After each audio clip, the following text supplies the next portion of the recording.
channel if you are new here.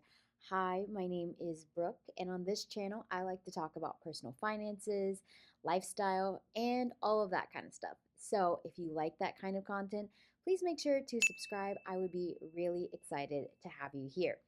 This is my August budget closeout and September reset. Oh my gosh, it's already September. And as you can see, I am not at home. I am on my work trip. So I have my morning coffee. It is 6 a.m. here, literally. It is 6 a.m. here, but I have to be at the place like super early this morning. And also, I'm still on East Coast time. So we are going to just go through my budget this morning and see that because it is the beginning of the month and I don't want to forget about doing that. So I'm excited to show you guys how August went and talk about what we are doing in September because September is going to be a crazy one. I know that I say that every time. So let's go ahead and dive into August. Oh my gosh, you can hear the street outside. I'm on the 23rd floor and I think you can still hear it. Let's look at how August went. So, when it came to our pay, we had a lot more income come in than I had originally planned for, and that's because my husband got another promotion. I'm very proud of him. He studied really hard for his exam and he passed. So, we not only got the extra money from his raise that he got from his promotion, and we also got the reimbursement for the tests. So, at his work, if he takes the exam and passes, then they will pay the exam fee back to us. So we got that back this month, and we'd already, paid for it back in. He signed up for the exam in like January or something like that. So we already had paid for it. So this was just extra income because we'd already, spent all that money. So that's how we accounted for it. We also got some presents for our anniversary from my parents, which was really nice, and a gift from my sweet coworker. So it's been a very hectic month at work, and she was so nice to give us some money to go out and get some coffee. So that's where our other money came from. We also had that $500 rollover from last month. And like I said in my previous month video, we put a lot of that to our anniversary. So, with our mortgage and bills, before we go into that, I just want to say I am married and we do combine our finances. We have a joint account that all of our bills come out of, and we also have a joint savings account, and we also have individual checking accounts that we just have for ourselves. So, that is what I'm working with. And in terms of our fixed bills, our fixed bills are very low each month, and we're very lucky that we have a really reasonable mortgage. We live in a fairly small home. It's about 750 square feet. We don't have central AC. We just actually have two mini splits in the house. And so, because of that, like our utilities and everything like that is not that crazy. So, we're very lucky that we can put most of our money to saving and investing, especially because we're still in our 20s. And so, I know that time is on our side. Our pest control is $100 a month, but I think it's worth it. We live close to the woods and we have had cockroach issues in the past. So it's important for me to have pest control. So for our variable expenses, these include, things that we're going to pay for every month, like our groceries, our gas, that kind of stuff. So for groceries, we were under by $2, which is insane because last month I did up our budget to $650. We used to have a budget of $600, and we were just going over that consistently every month. So I upped it and we were under by $2. So I'm very proud of us. Go us. In our gas and transportation, we were quite over here. And the main reason is because both my husband's car and my car need to get an oil change. So we went ahead and paid for all of the oil change stuff that we needed to get. We buy the oil filters, we buy the oil, and we take it to our local garage, and then they will do it for us for about $25. So that is why we went over in here because we needed to buy all of that stuff. And anytime you buy that stuff, it's rather expensive, but it's cheaper to do that than to go to like a Jiffy Lube and pay like $200 for them to do the oil change. So that's how I justify that, because we buy the stuff and we take it to them and it's all good.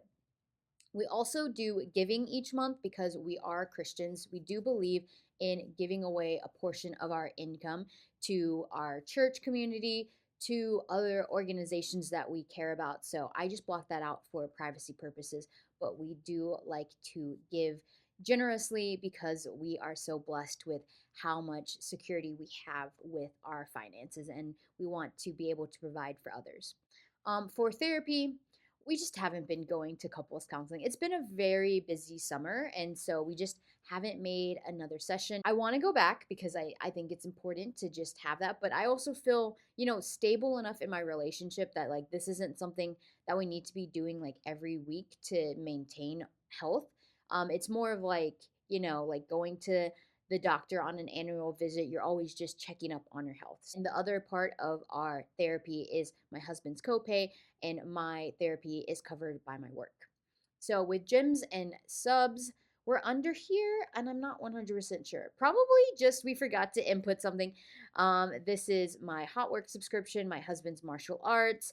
We go to Planet Fitness as well together, and we also pay for Netflix and some other like miscellaneous subscriptions, Spotify, Libro, because my husband really loves to listen to audiobooks at work and on his drive. And we also have an printer, and we have to pay $2 for stupid HP instant ink each month. Oh, and we also have Apple Storage Cloud because that's how Apple makes its money.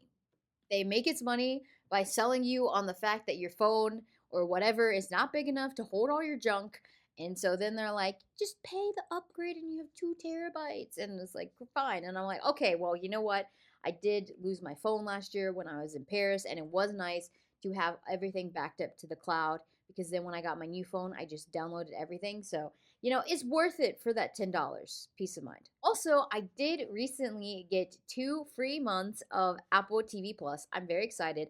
I bought an Apple gift card, and so that went towards that. When I put it in, they're like, you get 2 free months of Apple TV Plus. And so I was like, okay, great. I really want to watch Severance because I haven't seen it. I also wanted to watch The Buccaneers. So I was like, okay, we're going to do that. And then I put a calendar reminder, and I was like, please make sure that you take this off at the end of October when the 2 month period is over, because I like free trials, but I don't want to be like one of those people who just completely forgets, and then they're like, oh my gosh, I totally forgot, and now I'm getting charged each month. So that is what we're doing with that. I am going to make sure that I cancel it so I don't get charged. It's $15 a month, which is so expensive for a streaming service. And so I'm like, I'm not paying $15 a month for Apple TV Plus. In my spending, I actually went over, but I didn't show this because I did pull from my sinking fund. So it does look like my husband went over a lot and I didn't, but I totally went over too, because I am part of a community band, and I took my instrument in to get serviced. Because of that, I had to dip into my savings to pay for that. I also got my haircut finally. So that was another expense that I had saved up for my haircut previously. So that was all good. But that's why it's showing here that I have a $0 balance, but I actually went quite over my spending. In our guilt-free spending, we were actually under here, which I am honestly surprised about because we did do a lot, but I think a lot of it did go into our anniversary category. And in our guilt-free spending, we did buy some gifts this month, and because we have some birthdays this month, and we also have a couple of birthdays coming up in September, so we had to buy some gifts for my sister-in-law for her birthday, which is in early September.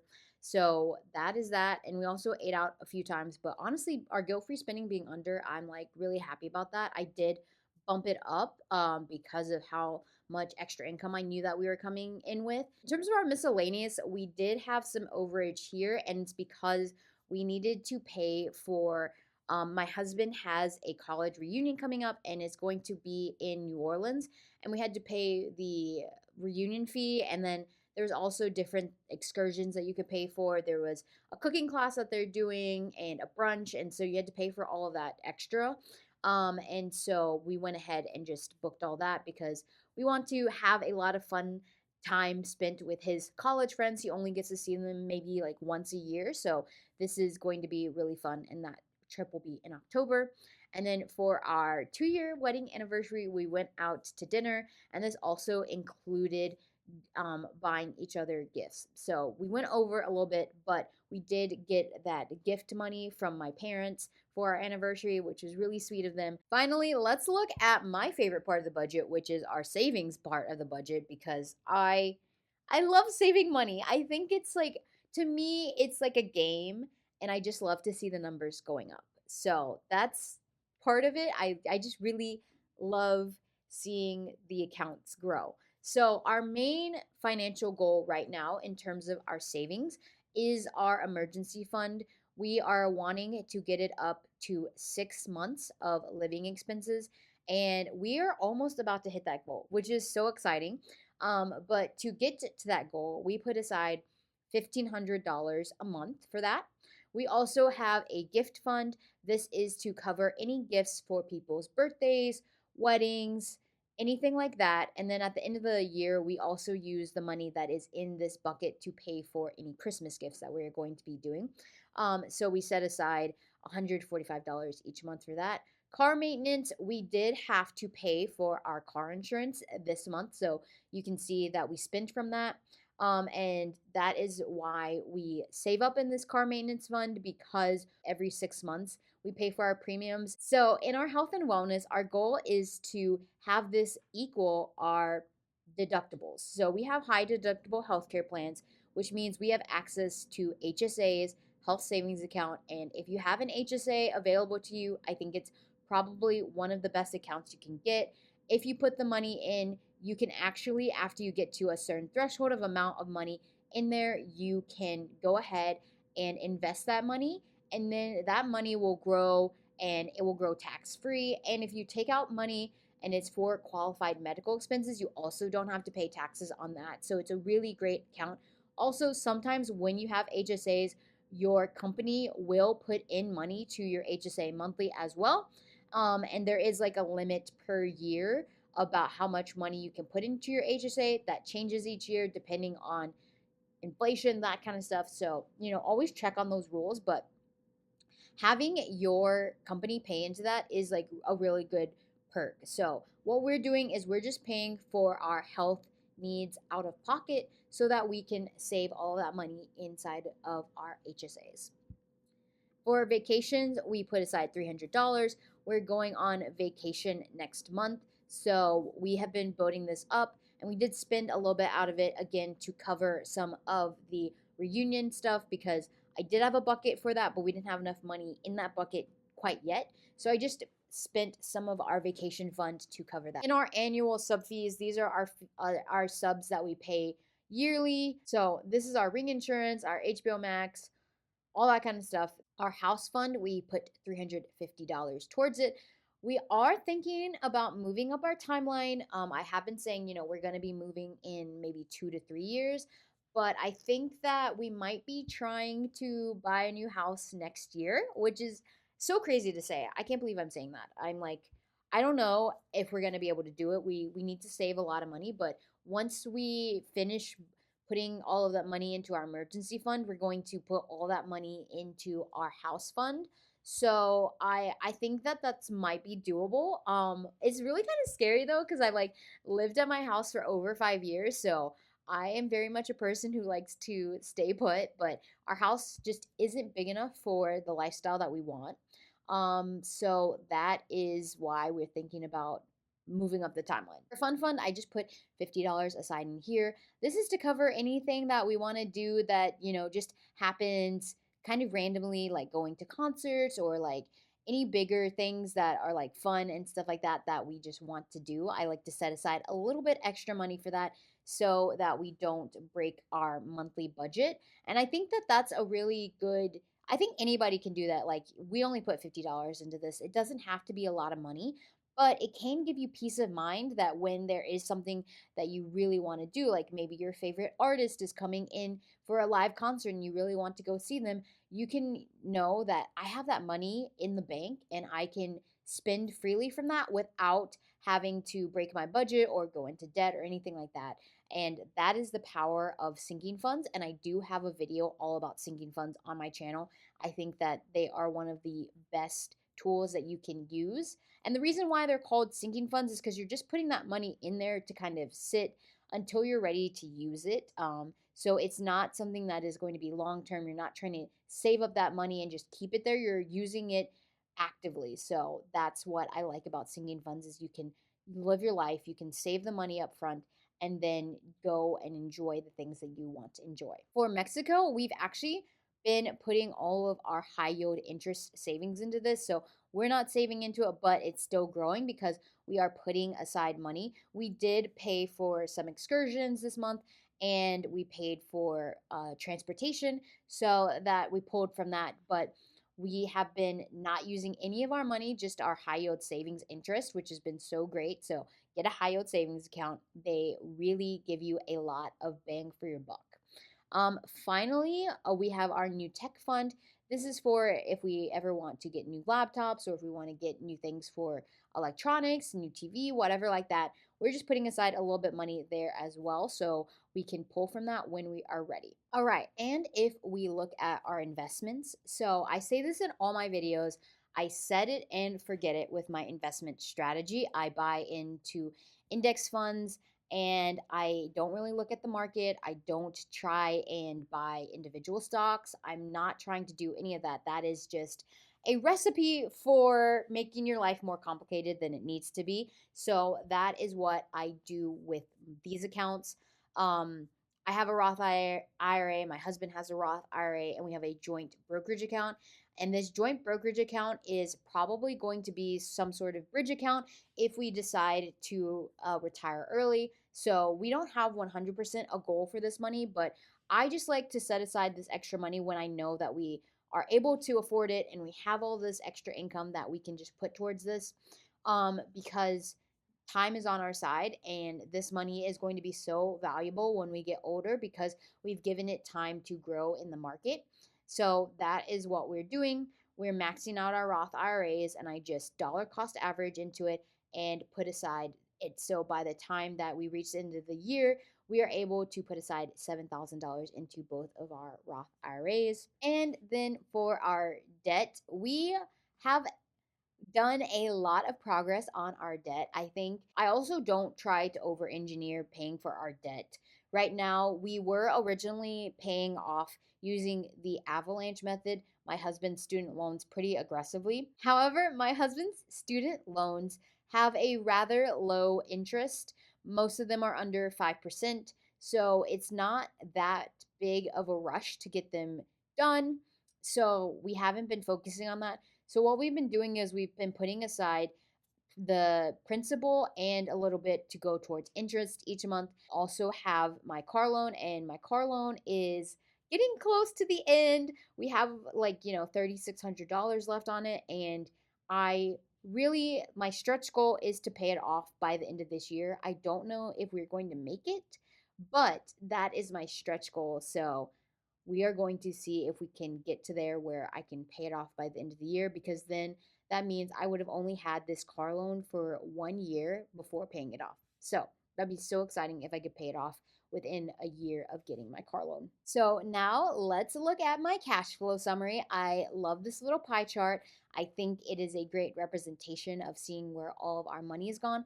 And it also helps me to put into perspective all of these numbers because these numbers can feel overwhelming sometimes if you think about it in just like the dollar amounts. But if you think about it in percentages, to me, it just makes so much more sense. So this month we did put a lot of our money did come from our sinking funds, and that's totally fine. That's what they're there for. And I'm so grateful that we have that so that we don't have to go over and crazy in our regular budget. Our bills were only 11%. So as you can see, even though it's like $1,500, in terms of our budget, it is a rather small piece of the pie.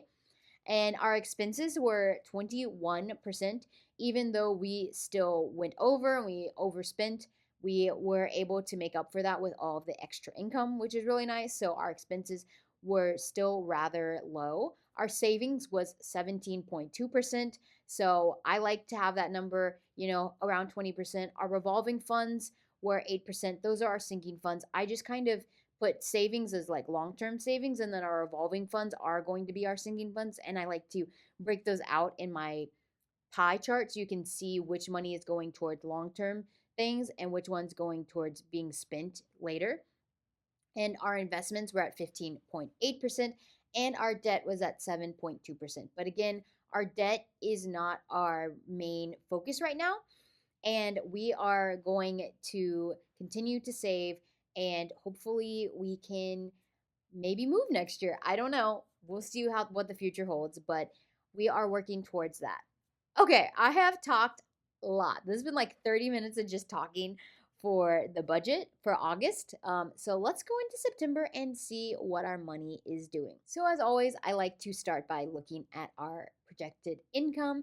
Now that I know my husband's new salary after his promotion and raise, I was able to get a number that is a little bit more accurate to what we're going to be doing.